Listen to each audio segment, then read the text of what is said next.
Yes, sir. Yes, sir. Welcome to a new edition of the Sports Shop 27. I'm your host, Jermaine Coulter. And to my far right, I got my main man, KJ, Kevin Johnson. All right. And today's special guest, oh, man, we got a special one in the house tonight. That's right, This man. guy, he's from Columbia, South Carolina, went to Drill High School. Yes, sir. Played football and basketball at Benedict College. They just won the SIAC championship. Also, this guy played basketball overseas, and he happened to be the brother of the best women's basketball player in the WNBA right now, Asia Wilson. I want you guys to give it up for my homeboy, Ronaldo Wilson. DJ Paul. What's good? What's up? What's going on? Not much, man. I'm glad to have you on the show, man. It's a delight to have you on the show today. For the people that don't know you, let them know where you're from and a little bit about your background. Well, listen, born and raised right here, man, Columbia, South Carolina. Came up, two-parent household, and of course, everybody, had a famous sister. Wasn't famous back then. Yeah. But just came up in an athletic family, man. And it just amazes me, I'm going to be all over the place with this, but it just amazes me how somebody that was so little is bigger than me now. Like, I'm not talking about what she's doing. I mean, size-wise. She's bigger than me. Yeah. Like, it's crazy. But, it's crazy just, growing up. I think I was maybe, it had to be, maybe 13, probably, because we're 11 years apart. Wow. So man, it was just crazy growing up. I was always into sports. Baseball. See, a lot of people don't know this. Baseball is my natural born sport. Like, I kick myself in the butt right now to this day because it's like every time I watch baseball, I'm like, damn, like that could have been me. So like I stopped playing baseball when I got to high school because it was just like, I don't know. I wasn't really into it anymore. And, about it back then, it was like, I just saw a lot of, favoritism being shown. Because, back at Drill, we had a lot of superstars back in the day, with baseball and football. So it was just, I didn't really feel like going through all of that. So I just said, hey, I'm just going to stick to basketball and football. So kind of kicked myself in the butt today for that. Because, if I would have been playing baseball, I probably, it's a gift and a curse. I probably wouldn't be here talking to y'all, having a good time with y'all if I was playing professional baseball. It would have been on a whole nother level. But, things happen for a reason, man. God puts you in certain places for a certain reason. So, I'm here right now for a certain reason. So, I just came up in an athletic family. My dad, he played overseas. He played back in the ABA. Like, wow. Before the NBA was really big, so he played back in that era. So, I just kind of, followed in the footsteps, and, when Asia was born, it was just like, okay, well, I pretty much did what I could do during all that time. So it was like, it was her time to go. So, here I am, man, so I'm ready to dive in. Yeah. So, sir. Thing like baseball was your first love. So what position was you playing? I was pitching third base, man. I was throwing 75, 80 mile an hour when I was like 11 years old. 11, so I was throwing 75, 80 mile an hour fastballs. Dang. So and it helped a lot. I'm 6'4", so back then, I'm one of the tallest kids on the field. They're looking at me on the mound like I'm Randy Johnson. And it's like I'm pegging people, I'm putting it across. And it was just, I loved it. And I actually, a couple of years ago, I went and worked out with the Bombers. This is when the Capital City Bombers was here. Yeah. And mind you, I hadn't touched a bat or a baseball in years before this day. And I was a nervous wreck, man. I was working out with one of my old trainers. We was throwing, hitting. But I was nervous as heck going out there on that field, man, playing with these, pro and these semi-pro, players. Yeah. And the manager told me after the workout, he was like, bro, you're about a season off from where you need to be. And I was like, a season off? I was like, do you know I have not touched baseball in years? And I was only a season off from like really getting back into it. Yeah, that's pretty good. You know, that shocked me, man. But it was like I was so kind of still like out of it and wasn't taking it serious. So I still never dove back in. But I like to this day I kick myself in the butt, man, for that. Yeah, I man. do. Yeah. Definitely do. So growing up, who were some of the players that you like idolized in baseball, football, basketball? Who were some of the players that you kind of mimic your game after? Well, of course, you know, baseball, you know, you got the Frank Thomases, Ken Griffey Jr.'s, Greg Maddux, Dave, oh man, Oh yeah, Dave Justice. David Ortiz. Justice. Yeah. Then the list goes on, man. Like I was really into it, you know. Kirby Puckett's, you know, just really, really, really getting into it with them. And then you know, I can't even know where to begin with football. You know, I watched really everybody with football because it was just like who didn't you know in football, you know? I know, right? Yeah, that was American sport back then. So it's like It was. Yeah, I just really, really dove into it. And then going into high school playing football, it was like, of course, parents, you know, they really don't want you to play football. And, you know, they think you're going to get hurt, you're going to get this. And I'm like, listen, I'm grown, I'm an athlete. Let me handle this. We going to be good, you know, we going to be all right. So, yeah, so like I said, with football, you know, Deion Sanders, of course, I was a Dallas Cowboy fan back in the day. I used to be in Dallas. I can't stand Dallas right now. It's crazy. Like I was saying, we and my dad always joke. We say, man, listen, Dallas could be playing the Ku Klux Klan, and we're gonna root for the Ku Klux Klan. Man, y'all really like Dallas. Listen, I hate Dallas. I'm sorry. Any Dallas fans, I'm sorry. I hate y'all. I feel you, man. I feel you, bro. Hey, Dallas fans got a lot of pride, man. They do. Every win, Listen, they going to the Super Bowl this year. Nothing, but that was my team back then. Emmitt Smith, Michael Irvin, Troy Aikman, like that whole era was crazy. Yeah. Even when Deion went to Dallas. Oh yeah, most definitely.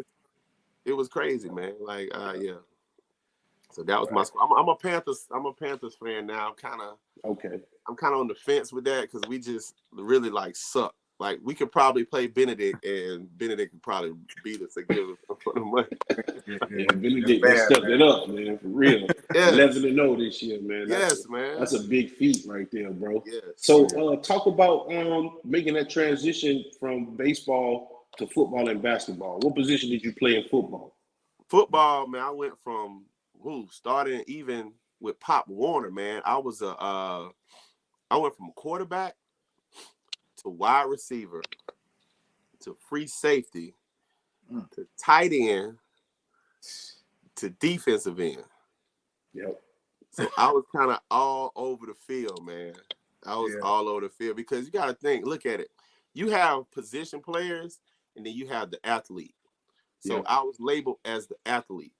So I didn't quite have the quarterback IQ that I needed because that was just, you have to know being a quarterback, you don't understand. Being a quarterback, you have to know defense, you have to know offense, you have to know audible, you have to know shifts, you have to know the whole field. Yeah. And it was like back then I was like, do I really want to learn all this right now? I don't know. I just want to run. I just want to catch the ball. Keep it simple. Hit somebody.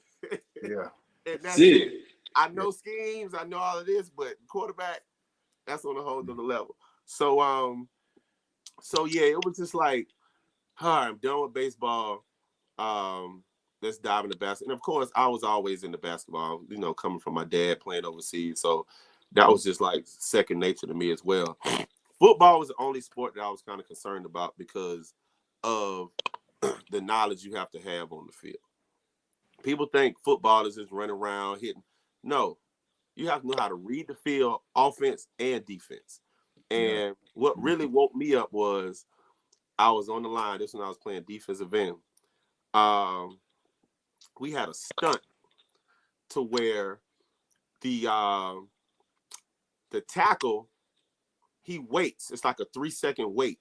I go before him. He stunts behind me, and not realizing you got a pulling guard on the offensive line or a pulling tackle coming down the line. So I'm I don't beat the offensive line. I get getting ready to get to the quarterback. I got a tackle. Bam! Clean me out from the side. I'm like, all right, Puff, you got to learn this field. You got to learn everything that's going on. And, that was just, learning experiences. You got to, you got to learn these things being on the field. So I said, you got to take these things serious, man, when you're on the field. Anything you're doing, you just got to take it serious. And, that I kind of fell in love with it after that. And I'm like, I can do this. And, I was kind of skinny back then, but I'm like, okay, let's put some weight on. Let's get right. I can be a freak of nature on this field. And, it really didn't work being a wide receiver. Well, when I played at Benedict, we had our receiving core was stacked, man. We had guys from Florida, had guys from Georgia. So it was like, I'm probably one of the biggest receivers. So that was like, well, we got all these fast guys. We're going to put you on the line. We're going to put you at tight end. So I had to learn the tight end position. Yeah. And it was just, I had fun with it. I didn't too much care for it because I had to block defensive linemen and linebackers. And I'm like, mind you, I'm 6'4". Back then I was maybe 230, Yeah. But I wasn't trying to block no 300-pound lineman all the time. No, I wasn't.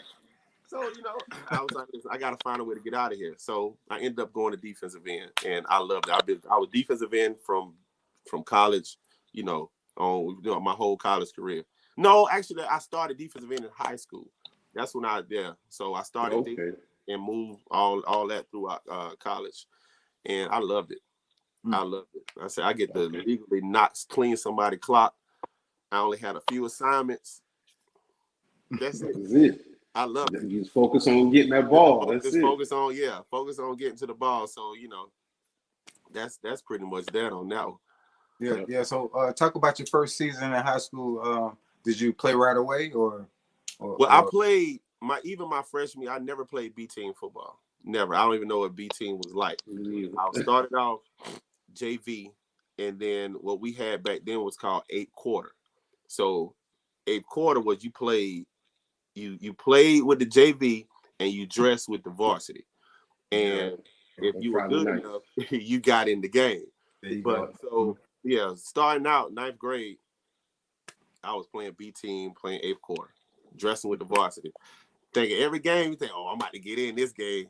Nope. I'm about to get in this game. Nope.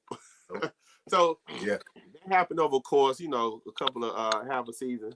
Then I started playing, and all this stuff is proven in practice. All this stuff is proven in practice. And to see, being an 8th quarter player, once you finish JV practice, you had to go practice with varsity. Wow. It wasn't like you just practice with JV, then you get to go home after practice. No. 8th quarter players, once JV practice finished, go to the other field, you with the varsity now.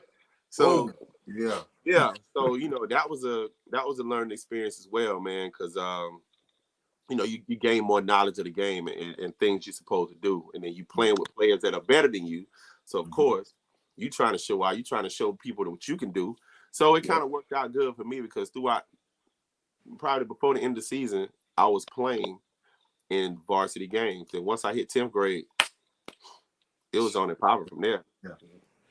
It was on and popping, man. So I was actually, I think one year I was in the top 25 players defensive end. Okay. That's what's up, man. Oh yeah. Yeah, I love that, man. If I can go back now, I go back. I go back and do it all over again. Yeah. So for basketball, did you start on JV as well, and then with the same thing with basketball. I never played B team. I went right in, played JV, and of course, JV dressed with varsity. I played more basketball with varsity than I did football. Just going in. But we had some crazy players back in the day. I don't know if y'all remember Pookie. He played at Dreer back in, this was what, 90, 99, 2000 area. Okay. Man, we had some ballers, man. And it was competing with them on the court. It just really made me better, made me a better player. So by the time it was time for me to play varsity, it was nothing. It was nothing to me, man. It was second nature, man. It's back when I coached Lysa, Coach Dixon, and then by the time my senior year, we had the coach from Keenan. He was the AD at Keenan, and he came over to Dreer as the basketball coach. So okay. I had some good training, man. I got some good training. Good. Played under some good people. So. So did you play against people like Ed Scott and Aaron Lucas? I played with Luke. Luke was a little bit older than me, so I played against the buddies, the Traps, the Thurman Zimmerman. Shout out to Thurman. He just got Hall of Fame at SC State. So big salute to him, man. So yeah, but that was one of our biggest rivals, man. When Keenan and Dre played each other, it was Keenan and us and AC Floor. AC Floor. Yep. Like those were like some of the biggest games we had, man. I remember we played Keenan. We had to play that game at the it wasn't Colonial Life Arena, it was at the Coliseum. Carolina Coliseum. Yeah, big time. That was the game. And I remember I scored the first 2 points of that game, and that we set the tone for the whole game, man. I missed that. I remember that like it was yesterday. I played under some good people. Matter of fact, I don't know if y'all remember Marcus Rush. Kareem, you remember Kareem Rush that played in the NBA? Yeah, that was his family. So I played against them in Myrtle Beach. They beat us. Our coach told us that game. He said, "Whoever wins this game is going to win the state championship." They beat us. That was the game before to take us to the state championship. They beat us, and they went and won the state championship. And I never forget that. Well, we cried so bad, I never forget that. Yeah. Hey, talk about your game a little bit. What is it? You play inside a lot, or you like play outside? I was a swing guard, so I was like, I could play the 2, but they really wanted me at the 3. I was swinging between the 3 and the 4 a little bit, but we had some tall guys, man. So I really was the shooting guard on the drill team. It was, I loved it. I loved it. Yeah, definitely. Yes, sir. So, what was some of the music you used to listen to get ready for the games back then, man? Man, what was your playlist like? My favorite song back then, shout out to my boy Lance, man. We used to, I know before football games, we used to listen to Snoop Dogg down from, listen, when that came on, it was that, and what album was that by Master P? Was it, that was on No Limit. That was, listen, Everything No Limit. Yeah, that was that era. The Juvenile album, that 400 Degrees. 400 Degrees. Oh yeah, man. Everything with that, and it was Project Pat, and was it Something Minds? Oh, I think Hypnotize Mind. Hypnotize Mind. I think it was that. I can't remember what the name of that album was. I think it might have been. I think that name of the album was Hypnotize Minds. But that whole album, man, listen, all of that, we ran through it, and any song off there, man, used to get me right. Yes, sir. Song. Yeah, we used to kill that, man. He took us back right there to the crunk era. Lil Wayne. What was the Lil Wayne? Wasn't the Carter? It was the album with Lights Off. It might have been Lights Off. Lights Out. Yeah. The Block is Hot. The Block is Hot. Man, listen. Those were the days. Yeah, those were the days. It was, man. For everybody that's watching, we got DJ Puff in the house. Make sure you hit the subscribe button. Follow us on YouTube, Spotify, Deezer, and Facebook.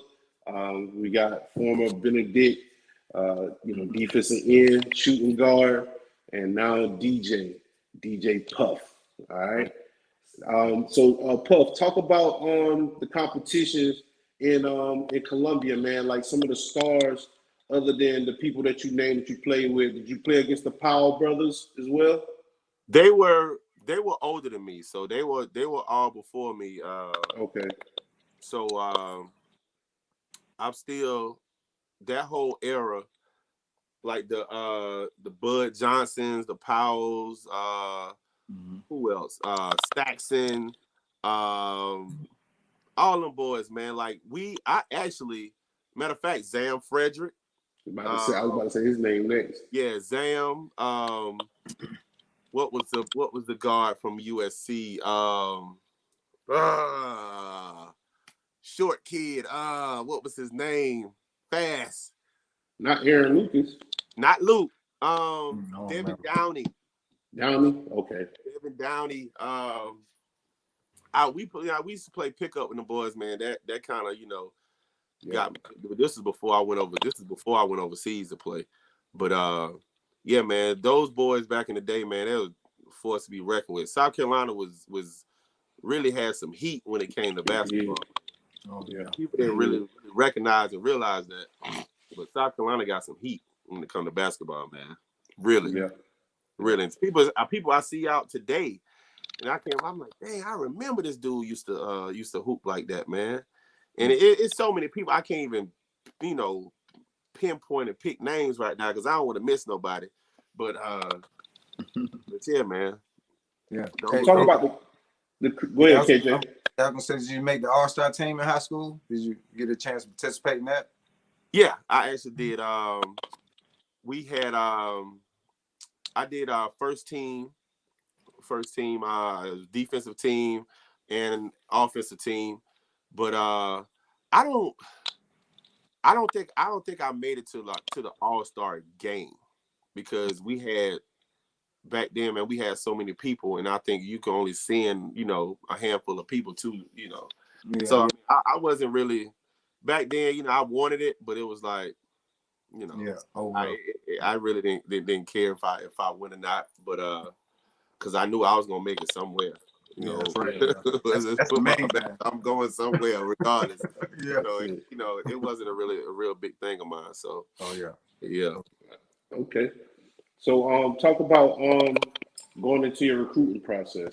You played football and basketball. What are some of the teams that were offering you scholarships at the time, and what schools did you visit?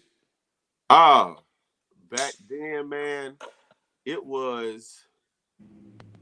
I had a few letters from. I know I got the letter from Clemson. Okay. See you all day. Back then, I really didn't even want to come to Carolina. To be honest, I don't know why. I really wanted to get out of state. Okay. I was just wanting to go. Did. Yeah, I really wanted to go. What school did you want to go to? Honestly, North Carolina was my school. Back then, I wanted to go to North Carolina, and it was in North Carolina, Duke. But I even told myself, I was like, man, I don't think I was ready for that because I knew what I had to do. I really didn't take it serious how I should have taken it serious. Okay. And that was just I don't even think I had my head on straight then, and I was just trying to do too much, trying to be a superstar in football, trying to be a superstar in basketball. I thought just doing these workouts, just going to work out, I'll be fine. But I really didn't put in the full-fledged effort into each one, because I just felt I just had that natural athletic ability to do whatever I need to do that, I didn't have to work that hard. But of course, reality check slap you in the face when it comes time, and it get time to do the nitty gritty. Yeah. But I ended up going to Clemson, and out of maybe like 100 and something people, it came down to two of us. It was me and a kid from Spring Valley High School. His name was Warren Yu. He was a wide receiver, fast kid, and we pretty much walked everybody down, man. So I ended up, making it to the squad. But then I found out coming out of high school, it was NCAA clearinghouse.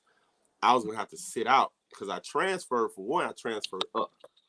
Yep. Transferred from Benedict to Clemson. Okay. And I transferred up, so that was going to be a year I had to sit out. Then it was something with NCAA Clearinghouse that I can't remember exactly what it was, but then I was going to have to sit out for 2 seasons. And I was like, what? So I was like, and they were going to redshirt me 1 season.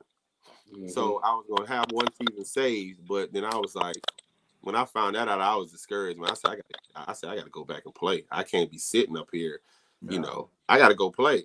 Yeah. So I ended up going back to Benedict, and then, that's why I finished. So, yeah, I only visited a few schools with when it came down to that, because I didn't after high school I didn't play basketball until I went overseas. So yeah, so after it was over for me after high school for basketball, because when I got to Benedict, I really didn't want to play basketball because I was really just focused on football, but I got the opportunity to go overseas and play. So yeah, that's the next time I play basketball. Okay, cool. Did you play with the Shula brothers? With the who? The Shula brothers, the twins. No. At Benedict. Okay. No. Yeah, matter of fact, I did it 1 year. It was one season. 1 season. Yeah. Yeah. Lee and Lolo. Yeah. I played 1 season with them because they were seniors. They were juniors, us seniors. I played 2 seasons with them. They were the juniors because I didn't play my freshman year. So, yeah. So by the time I played, they were seniors. So, yeah, I only played 1 season with them. Those some huge boys, man. God, dog. Yeah, you had to play against them in high school. Yeah. Ridiculous. So talk about the atmosphere at Benedict, man. Let's talk about that a little bit. You get to Benedict College, it's HBCU, you home in Columbia. Talk about, who was the coaches or the players that welcomed you to Benedict when you first got there. Yeah, man. Back then, I know a basketball, Fred Watson. He's still there now. Shout out to Coach Fred. Man, Benedict football, we went through so many coaches, it was ridiculous. I think in the past 10 years, we had maybe 5 coaches, probably. Yeah, probably 5 coaches. And that was the biggest thing, man, dealing with different personalities and dealing with different coaching styles. And, I really enjoyed the whole HBC atmosphere because it was like being at Clemson, it was like you're just a number in class. Like my smallest class had like maybe 95 students in it. My smallest class had like 90-something students in it. So it was like a culture shock because I went from being in the class from 15, 20 people max to, going to this major university where I could just go touch my teacher or touch my professor, go by his office after class versus dealing with a TA having to do emails and you can't really, it's just, it was too much. So I was like, it was a real culture shock. And then being able to, navigate athletics with, the curriculum, because the curriculum is totally different. Because when I transferred, none of my credits transferred. Wow. None of them. Wow. Damn. None of them transferred. So it was like, that was kind of hurtful because I'm like, damn, I got to start over. Like, pretty much. I got to start all over. Nothing transferred because what Clemson had to offer, Benedict wasn't offering. Exactly. My major had to change. Like, I wanted to do sports medicine, sports management. All that changed. Benedict didn't have that back then. Yeah. So, they just got that program a couple of years ago. So, I just had a whole lot of things played a part. And, Clemson is a big, big party school. So when I got to Clemson, it was all party. It was party, workouts, practice, party, workout, practice, party, workout, practice.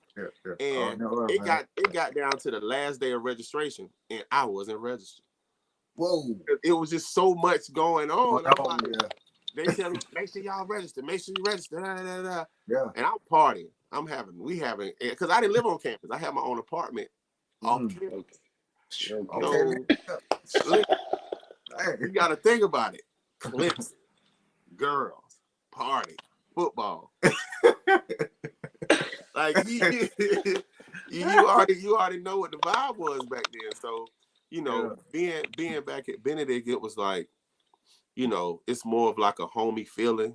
Like you knew everybody. And I swear in Clemson, I saw different people every day. Walking the class, I saw different people. Like, you know how crazy that is? I know. Yeah.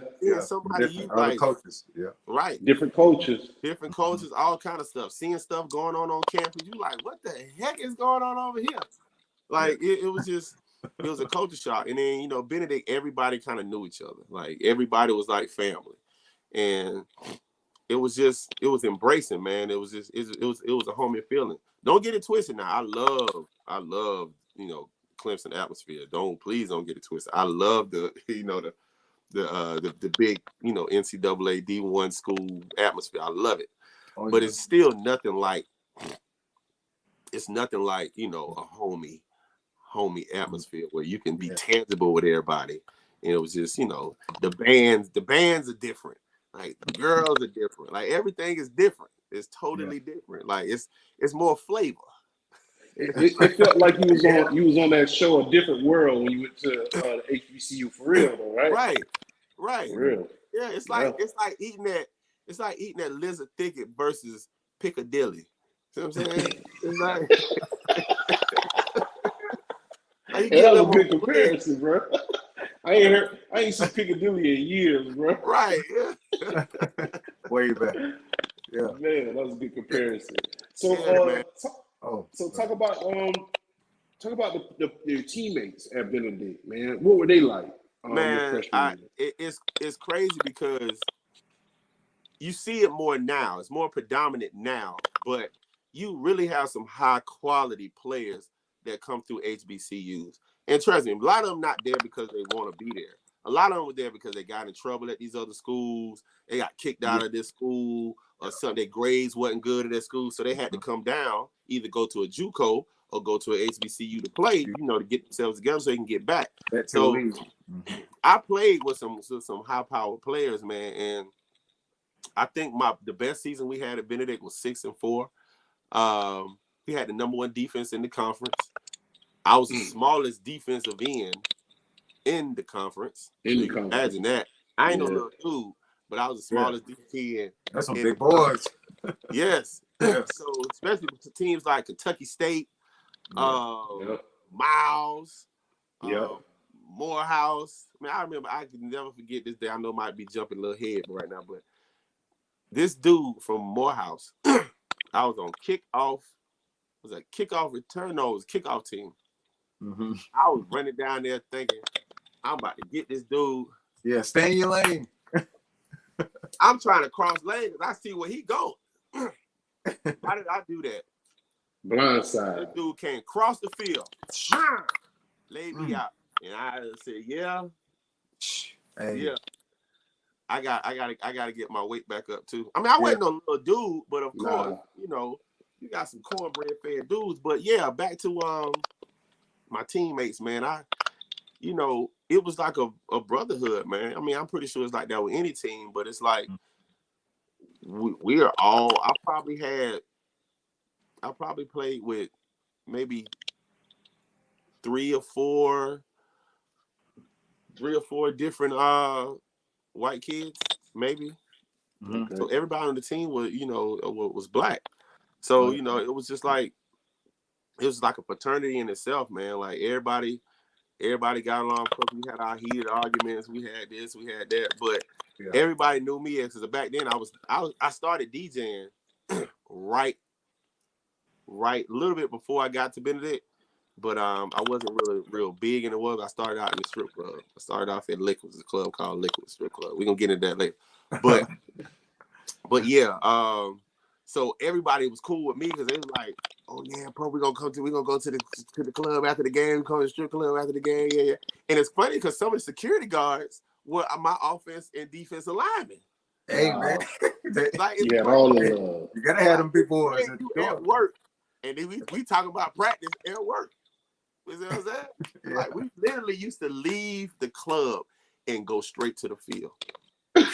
Yeah, man. We used to leave the club and go straight to the field, like I'm talking about drunk and all. Straight to the field, practice. So it was crazy, man. I still see some of my players today, man. You know, they still doing well. You know, some of them still doing security. Some of them had their own security company.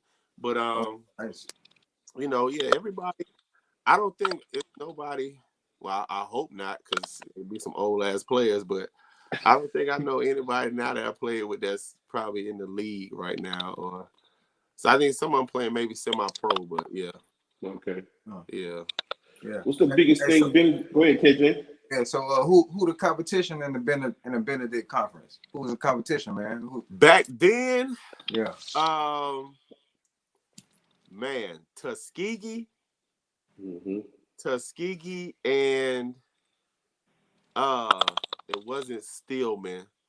What was it? It was Tuskegee and we played this team, Lenore Ryan. It's it was a new school back then when I was in, and when I tell you it was like playing Nebraska. It was a bunch of country cornbread fed white boys, and when I tell you, I was ready for that game to be over. It was a night game, and I think was it cold? I don't know. But I was ready for that game to be over. I just kept watching that clock. I was like, come on, clock. Come on. Like, it was like everything hurt that game. I think I got a cramp. I think I got a cramp knocked in my leg.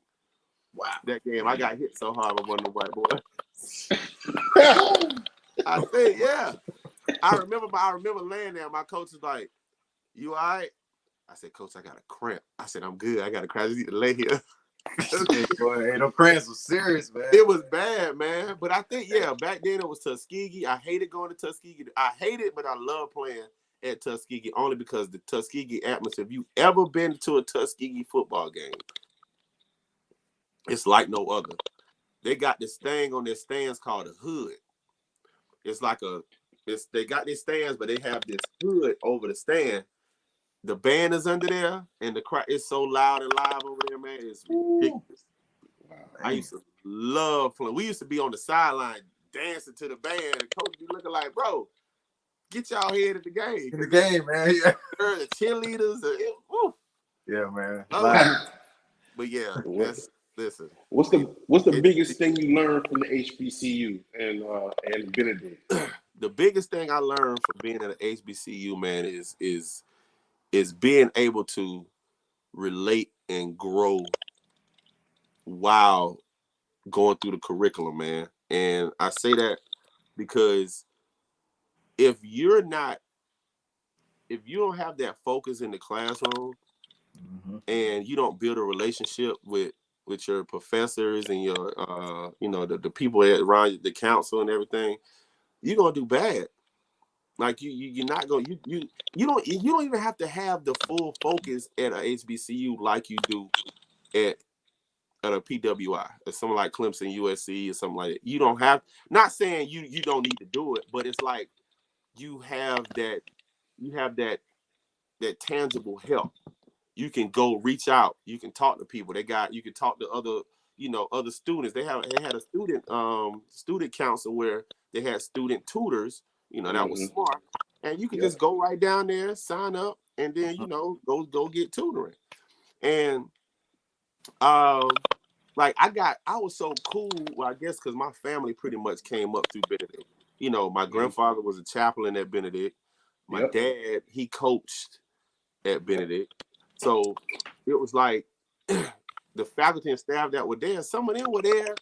Some of them, were there since back in Bethusa, like back when Bathsheba was doing Benedict, and it was kind of like I was grandfathered in. Like they knew me through my family. So I built relationships with these people, and it was like with my senior defense. My senior defense took literally 3 minutes. I walked in, gave them my paperwork. They asked me some questions. All right, go and get out of here. You done. And that was just based off relationships. Most people get grilled through their senior defense. You gotta ask. They asking you questions. They asking you, your references and your all this.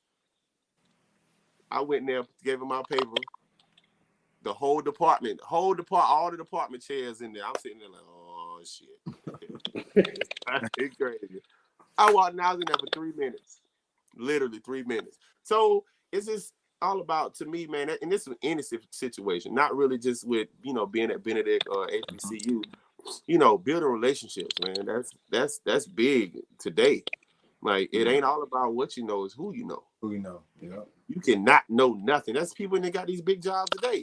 How many people don't really know what they're doing? They just put in a good position. And then over the times, I guess you learn to know what you're doing. That's so right.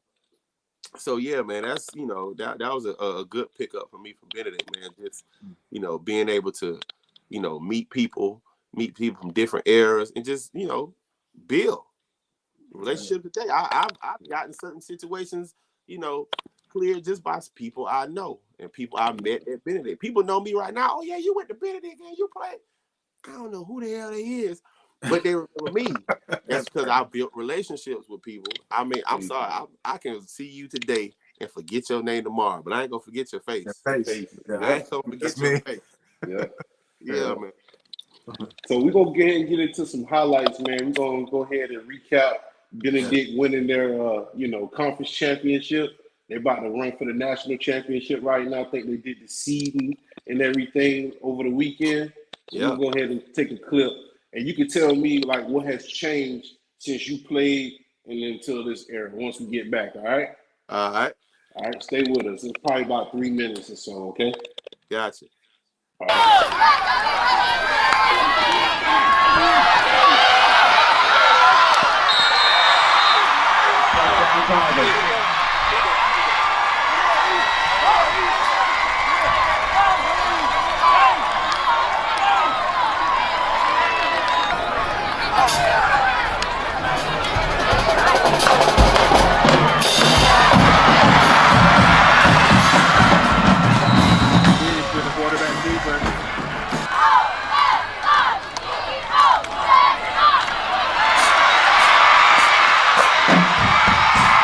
Touchdown Tigers. Battling on the carry.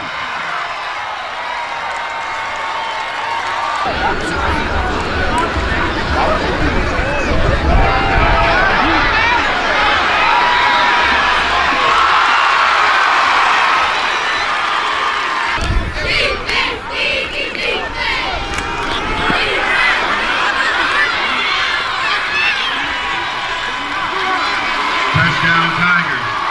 Dewhart with the Muscle touchdown.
Touchdown, Benedict Tigers.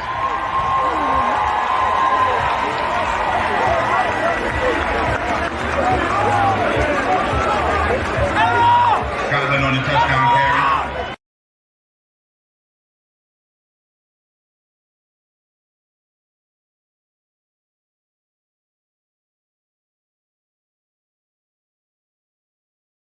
Yes, sir. We back. So Puff, talk about Benedict football then and now. What's the difference? Man, I wish we had those helmets. They got some dope uniforms. I like the new colorway. Uniforms tight, right? We had some big jerseys, man. I know. Y'all had the holes in them. Y'all had the men's jersey. Well, our jerseys were nice because our jersey, I still got my jersey now. It was good, heavy quality jersey, but it was just big. Like, it was a big jersey. Mm-hmm. It was big jersey. Like we literally had to tuck our jerseys in our pants, like tuck them in. It was just jersey. You put them on, man. Make it heavier. They fit like a glove. Like you can't move. You can't move in them. I wish we had those uniforms, man. And I actually played on that field. I got a chance. Matter of fact, I played the first season that they built the stadium. So I got to play on that field. So yeah, that was great. What was it like playing South Carolina State back then? That was a big game. Man, that was major. And those boys ain't no joke either. Those boys ain't no joke. Like shout out to South Carolina State. Those boys were no joke. I don't think the year I came in, we didn't play State. They stopped the game. I think the only game I played in William Bryce at USC was Savannah State. Okay. We played as a classic Savannah State. And that game, I broke I dislocated my shoulder and my collarbone. So it was a field goal block. And I grabbed the ball, started running. We were like on probably maybe the 10-yard line. So I grabbed the ball. I'm like, oh, I got it. I'm about to go. Boom. Got hit by one. I'm still running. Hit by two. I'm starting to back up a little. Next thing you know, 3 or 4 came. Whoo! All I remember is my feet. I just remember doing like a half flip. I know you're talking about. And landing on my shoulder. Oh, man. And when I tell you that they had to cut, this is the first, I used to see this. I used to watch it on TV. Yeah. I never thought I'd have to have my uniform cut off me. Mm-hmm. They had to cut through my whole uniform to get it off me because I could not move my arm. I couldn't move my arm. I thought my arm was falling off. I couldn't feel it, nothing. Wow. So yeah, like yeah, I know you battled a couple injuries, man. I seen that, with the shoulders and stuff, man. Yeah. So once you left Benedict and you finish up, did y'all play any bowl games or anything during that time? Did y'all get invited to any bowl? We didn't make it to any bowl games. Like I said, our best record was 6-4. So we didn't make it to any bowl games back then. It I don't know, just one of them things, man. We were always like right on the cusp, but we didn't quite make it. We didn't quite make it. So what did Puff do after Benedict? After Benedict, I decided to take my talents to overseas, man. I ended up going to Sweden in 2009 for basketball. It's crazy how that flipped like that, went from football to basketball, just like that. And mind you, hadn't played basketball organized basketball since college. I mean, since high school. High school. Mm-hmm. Wow. That's like 99, right?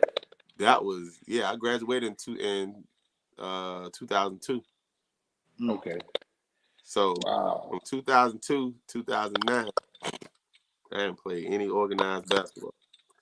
Wow. But of course, like you say, I was labeled an athlete. So of course it was still in me. Mm-hmm. I had to, get myself together, do some training, whatever, make sure, knock the dust off a little bit. Other than that. Oh, yeah. Yeah, we were good. So I ended up going to Sweden. I went to where my dad played. Nice. Ended up staying with one of his teammates' sons. Wow. Over there. Full circle. So that was cool, man. It was cold overseas. So I ended up going to the small part of Sweden called Kalmar. Mm-hmm. Kalmar, Sweden. And small town. You know, I had to take a propeller plane from Stockholm over there. Mm-hmm. First ride of my life. It was nighttime. It was cold. It was raining. I was scared for my life, man. Scared for my life. I was like, oh Lord, I'm 1,000 miles away from home. I don't want to die over here. I don't want to die like this. So finally, you know, made it to Kalmar. Ended up staying with one of my dad's old buddies, one of his old teammates, again over there. And it was then listen, that right there, that's a whole nother world.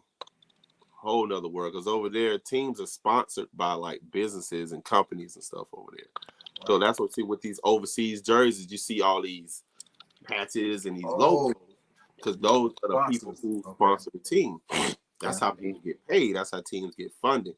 So, but the time I went over there, you know, the economy was kind of jacked up. You know, businesses was falling, the stock market wasn't all of that.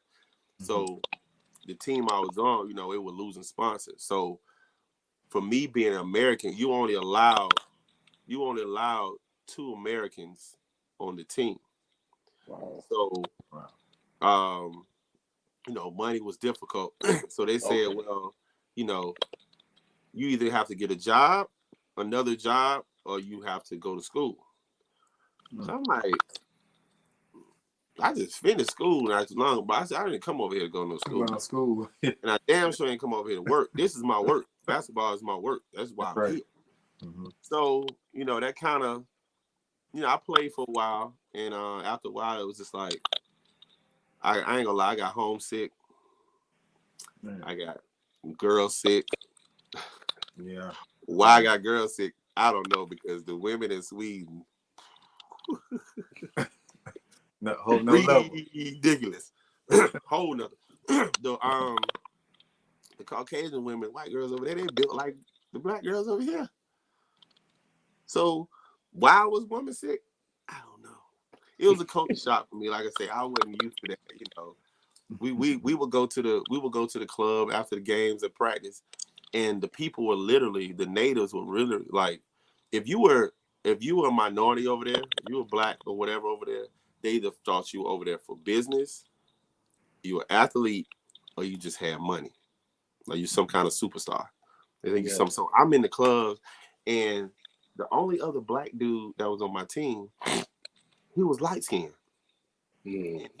He was a Swede. I think he was Swedish. Mm-hmm. So he spoke the language, everything. But they looking at me, I'm chocolate, I'm caramel. They literally rubbing on me like, oh my God, your skin is so beautiful. I'm like, yo, what is going on in here? It's crazy.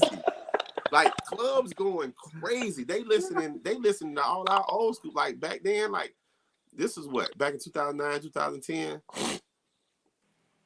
We gone stuff we were listening to in high school. They listen to now, and they acting like it's brand new.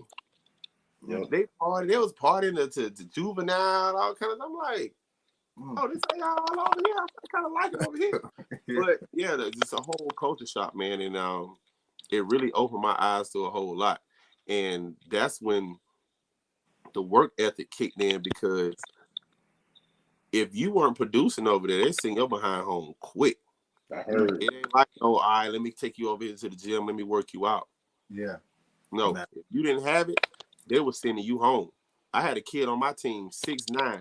He was like 6'9", 6'10". He averaged 50 points a game.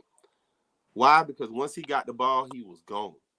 Once you pass the ball, you weren't getting the ball back. You was not getting the ball back. Oh my God. One matter of fact, the one game I played with him, he had like 77 points. I'm like, how? And it was easy for him, because once he put that ball up, you might as well turn around and go down the other end, because it was going in. And that's one thing about overseas ball, is pure shooter. How many players in the NBA right now you know from overseas who can't shoot? You can't name one. You can't name one. How they breed shooters. Yeah. Every overseas player can shoot. That's what they look for. Yeah, that's what they look for. So if you weren't putting up Ginobili, Parker, they shoot. Steve Nash, Shooters, man. Yeah, Yep. shooters, pure shooters. So yeah, man, if you weren't producing over there, man, they sent you home. So that brought out a whole nother work ethic in me, man. And you know, I had to get over the butterflies. I had to get over the, you know, just being nervous. So I'm like, I'm 1,000 miles away from home, and ain't no plan. They'll blackball you quick. Wow. Real quick. Damn. Because you from America. You in their territory. So they're like, hey, you over here for what? Yeah, they got control. We got to see it. Yeah. Right. We got to see it. So, you know, I played for a while. You know, my first game, I was the top scorer. My first game, I was the top scorer. All right. And, you know, that kind of settled me down. Like, okay, you got this, you good. But then after a while, I was like, man, I ain't gonna lie, I got a little homesick. And I was like, man, I gotta get home. It's my people. And it's crazy because the time, it was a 12-hour time difference. Yeah. So while I'm asleep, it's like 6 o'clock in the morning, 7 o'clock in the morning, it's 9 o'clock at night, 10 o'clock at night. My homeboys calling me there in the club, talking about, hey man, what's up? I'm like, man, I'm asleep, bro. Like, relax. Can't be doing that. Yeah. So were the coaches pretty good with you though, personable? Are they like, you know, cool with you and everything? Yeah. Yeah, man, like I say, if you're over there, man, if you're a minority over there, you know, everywhere you go, they staring at you. Like they like trying to figure out who you are. And, you know, I was always with my team, like with some of my teammates, because I was scared. I was what's the movie? Hostel? Yeah. All I could think about. Going somewhere and getting hemmed up. Yeah. And see how the women ask for your number, or they, you know, trying to invite you over. They ask you over for tea. They're like, hey, would you like to come over for some tea? And when you hear tea, you already know what time it is. It's like, all right. But man, I'm like, I ain't going nowhere. I don't care how fine you look, girl. I don't ain't going nowhere with you. You have me hemmed up and have your dudes in the back come tie me up, and I'm going somewhere. Yeah, man, I'm trying to get back home. This is a busy trip. I don't trust y'all. If I go, all 5 of my teammates that's with me got to go. Yeah, gotta have some. We going down with a fight. For real. No. So you left Sweden, and what was next for Puff? What did you do after that? Well, I left Sweden, and mind you, before I left, I had already, you know, kind of built my name here as far as being being a DJ. So, you know, when I came back, it was like, you know, right back into action. So I was already DJing a few clubs before I left. So when I came back, I just kind of like jumped back into it, you know, and, you know, kind of took the seriousness of the DJ game, and, you know, just kind of elevated with that, man. And, you know. So let's talk about music a little bit. Growing up, who was some of the people that you listened to a lot, or your parents listened to? Well, it's crazy because I guess how I really got into the music. My dad used to listen to all kind of music. You know, growing up, I mean, when he was overseas, and when he came back, because when I was born, coming up, I used to listen to everything he used to listen to, and then his best friend, he's like a live wire. So I call him. That was my Uncle Haywood. He used to have me in the car listening to Uncle Luke, you know, Black Pat, you know, that Too Loud Crew. Wow. So he had my nose open early. Oh, wow. So yeah, I mean, I'm like 5, 6 years old. Listen to Uncle Luke. Yeah, man. That's too early, man. That's too early. Yeah. Charlamagne was talking about that this morning. He was talking about that this morning. Right. So it was like, I just kind of grew up with all genres of music. My dad used to listen to all kind of jazz stuff. So, you know, I just kind of say, hey, I like music. Might as well do something with it. You a big Michael Jackson fan back then? Oh man, I love Michael. I could name every song on an album back then. Can't do it now, but I could listen. Dangerous. Listen, was a Mike fanatic. I watched all the Mike, the movies, all that. So yeah, I was all on Mike. So let me ask you, what's the difference between music then and now? What's the biggest difference? Man, I'm big on production. When it comes to music, I'm big on the production side. Like I could care less about what you're saying or what you're talking about. Honestly, sometimes. Yeah. If it's something I can be like this too, Yeah. I like it. You know what I'm saying? Yep. I like it. You know, you could be saying I'm going to the store the whole song, but I'm going to the store, right? You heard that? I'm going to the store, right? You know what I'm saying? It's like so, but music has evolved in a good way and a bad way, because I know a lot of the older people, they talk about our music today, but if you think about it, some of these old songs, they talking about the same thing. They talk about the same thing, but in a different way. Yep. Orange Juice Jones, y'all remember that song? Oh, man, Yeah. Listen, he said, I'm in the rain. I'm gonna blast both of you with the jam, and he's doing it, you know, like. It's saying stuff we talk about, but it's just more vulgar and more in your face today.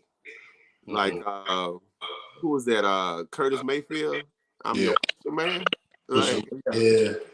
we all know Superfly soundtrack. Superfly and all that. You already know. You already know what you're talking about. You already know. I'm your mama, I'm your daddy, I'm the nigga in the alley. Like, come on. Oh man. Your doctor you need. Right. So you know, music back then, it was relatable for the time, but today it's just like it's super vulgar. Like it's all in your face, like no filter, no nothing. Yeah. And now it's like everybody rapping about what they did and you know what they about to do. And you see a lot of rappers getting indicted, man, getting RICO charges, all that stuff because of their music. Just because something they love to do, something they passion. And it's like, where do you begin to? Because it's almost like now, I'm not saying it's right, but you're stopping people from kind of living out their dream. And it's a gift and a curse. Yeah, at the same time. It's a gift and a curse at the same time, because you can't really dictate where somebody came from. Somebody can only rap about what they know. So if all they know is murder, all they know is rape, all they know is drugs, that's what they rap about. So, but the thing is, you can't sit here and rap about something that happened that's still an open investigation or an open case, or something that nobody know about. Because if you rap about it, you just told everybody what happened. Yeah, that's what they're waiting on. You just told everybody what happened from point A to point B. You done told the whole story. Yeah. Now when the police knocking at your door because they got a tip about something that happened, somebody went and told, oh, he said it in his song. He said what he did in his song. Now you wonder why the police knocking at your door. Yeah, not like, smart. Hey, man. We got to bring you in for questioning because something you said. So it's like it's a gift and a curse, man, because you can't really tell somebody what to rap about or what not to rap about. Yeah. Because so, you know, I just, you know, I pray for some of these guys, man. But the music game is way out the way, man. Especially with this whole city girl era. Like, don't get me wrong, I love the city girls, but it's just some of the mentality and the ways. It's just it's trickling on down to the grown folks. It is, man. Grown women, 40 some year old women thinking they city girls. For real, man. For real. Oh, man. You can't be 25 no more. We're too old for this. And like, we don't want to see all that on social media and stuff, man. We just want to let the kids have their era, man. And let them have it. They gotta come up, let them have it. Like my man Gilly the Kid said, he had this big quote. He said, if you in your 30s going in your 40s and you still out here trying to live the thug life, you never lived the thug life. Because if you really lived the thug life like you say you did back in your 20s, you wouldn't be wanting to do that right now. Do it again. That's if you got kids. Mm-hmm. Like, That be an example. Mm-hmm. Why would you want a chance of not coming back home? For real, man. Especially at this age, them numbers gonna be long and you gonna be old. Right. And so now everybody crying, oh, he was so good. He didn't do that to nobody. Really? He just died for no reason. Like, he just got shot for no reason. Like, come on, man. Come on, man. Like, we gotta stop. We only doing this to ourselves. When I was watching it was either the news, might have been Instagram, and the man said, like, he was like, I hate to say it like this, but I have no sympathy for some of these kids, these people in the rap game, because we do it to ourselves. Look how many black rappers or artists we done lost in the past 4 years. Wow, man. A lot of hits. Oh, it was over what, like 20? Mm-hmm. Man, just imagine that when we was in our 20s, like after Pac and Big, Will Smith or somebody like that, just, you know what I'm saying, get knocked off. Right. The world be different. Like, I don't know if they just rapping genocide music or what, but they saying that drill music gonna kill hip hop. That's what it is. Everybody want to be gangster till it's time to get gangster, and then that's really gonna show you who. Because I don't give a listen here. Like 21 Savage said, I'm scared of everybody. Everybody. That's it. Because my thing is, it's either the way I look at it is you before me. Yeah. That's one person I'm scared of is a scary person. Yeah. My pops always say that. I'm scared of somebody who's scared. Because somebody who's scared, once they back up against the wall, ain't no telling what they might do. React. Oh yeah. You already know what a real street dude gonna do. That's like an example of like what happened with Takeoff. Right. One dude say, "Let me get out of here before stuff get ugly," and then shots rang out. Right. He got scared. He wasn't even a point of interest. He wasn't. Yeah. Crazy. Just being at the wrong place at the wrong time. Who your top 5 DJs? Why you ask me that, man? Why you ask me that? Why? I ain't trying to start no controversy, but I'm talking about when you was growing up. Okay, I can answer that. Yeah, let me rephrase it. I'm sorry. Top 5 DJs growing up, man. Of course, Grandmaster, of course. Mm-hmm. You got Red Alert. Yep, I remember him. You got who else? I really rock this dude, M80, man. He died. Rest in peace, M80. DJ M80. He died. He was the DJ for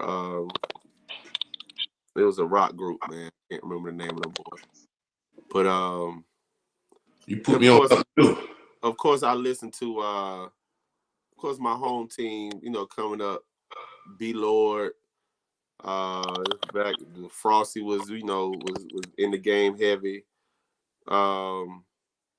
Man. I can't even really give you a top 5, man. I really indulge into a lot of DJs, just listening to different styles. And, that's how I learned. Just by listening and watching. Like, I never had like a hands-on, scratch lesson, beat juggling. I just learned by watching. And that's how I got to the point where I am now, put your own skill on it. Okay. And then you just kind of go from there. So you have any message? You got any message for the youth or any shout outs for coaches, family members, players? Man, listen, really a message for the youth, man. Listen, whatever you do, take it serious.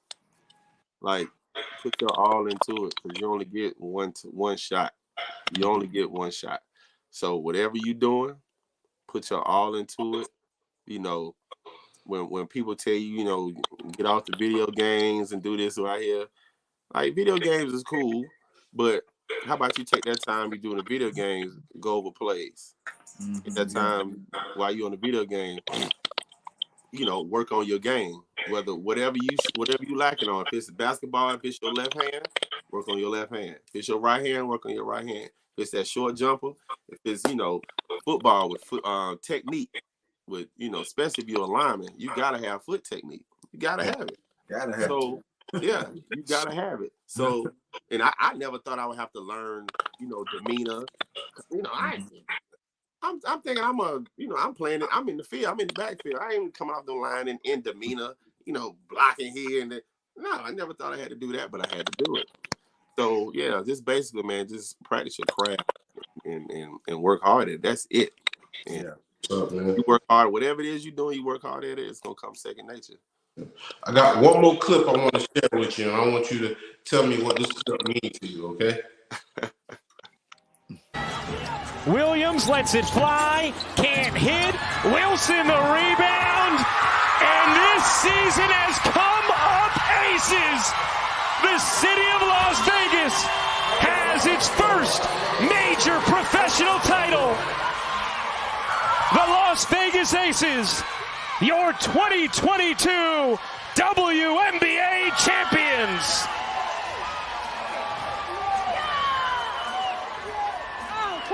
Thank you.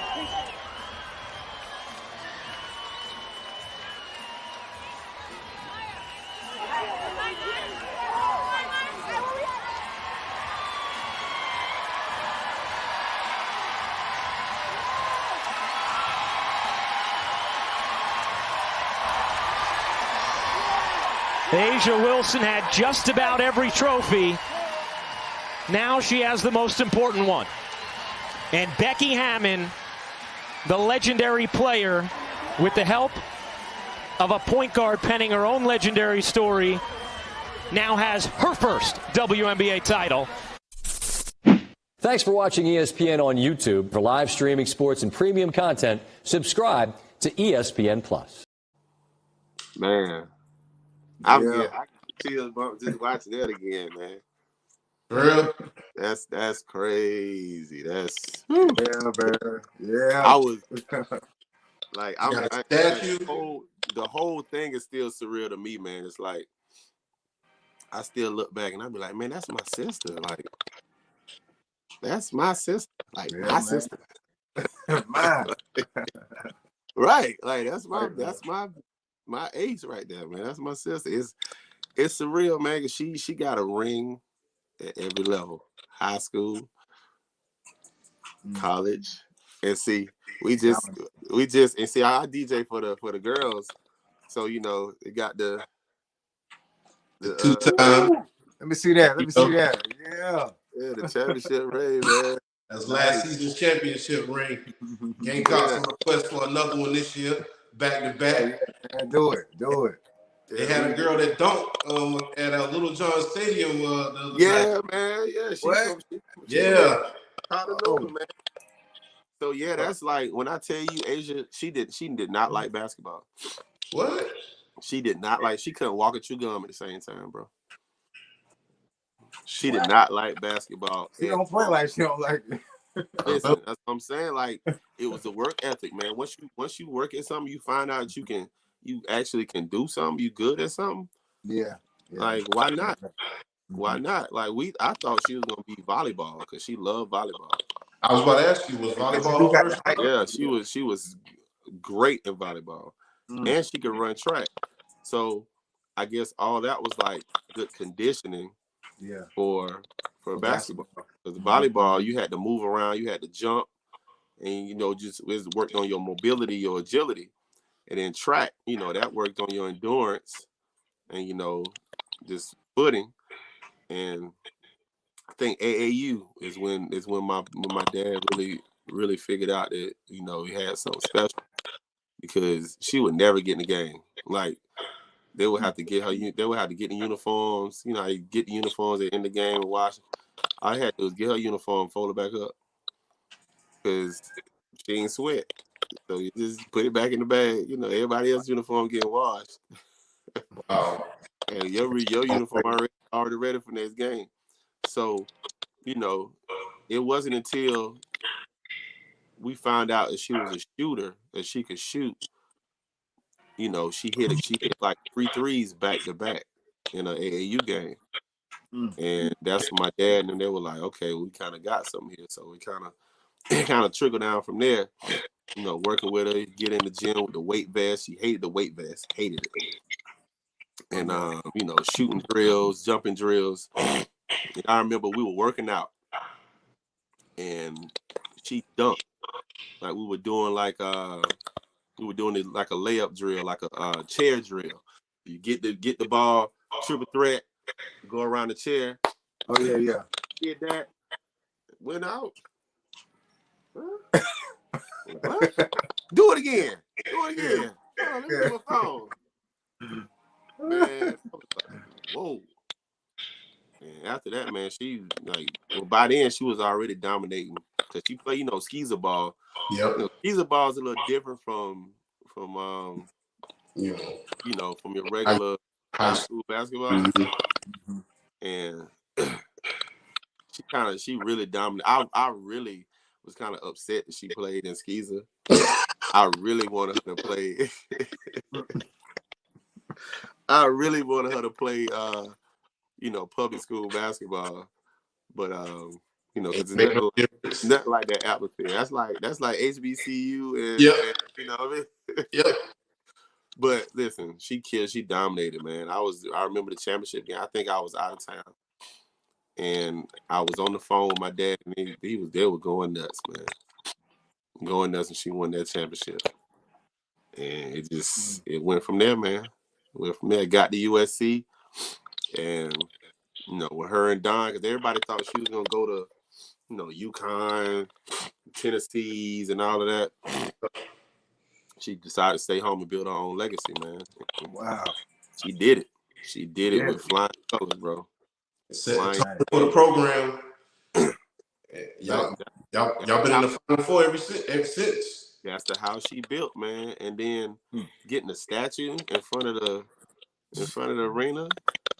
You are the second black person to have a statue on a white college campus. Nah, that's major. George Rogers, Asia Wilson. And we talking about the grounds grandmama couldn't even walk. They had to walk around campus to go to school. I saw that news clip, man. That was very emotional for her. Yeah. For her to come back after barriers have been broken and then break this another barrier. Come on, man. You can't make that up. You can't write that. Man, real. And man, it was fun. Man. We gotta make a movie, man. Oh, it's gonna be a documentary on her. Oh, it's definitely gonna be a documentary. Oh, yeah. You know what it is. Absolutely. Hey man, I had fun tonight, Puff, man. I'm glad you came on the show. Learned a lot I didn't know about you over the years. Just being around the barbershops, you know, seeing you at the clubs or lounges. He's a great guy. Guy always professional, positive talking, very supportive sibling, and great son as well. I can tell he got a tight-knit family.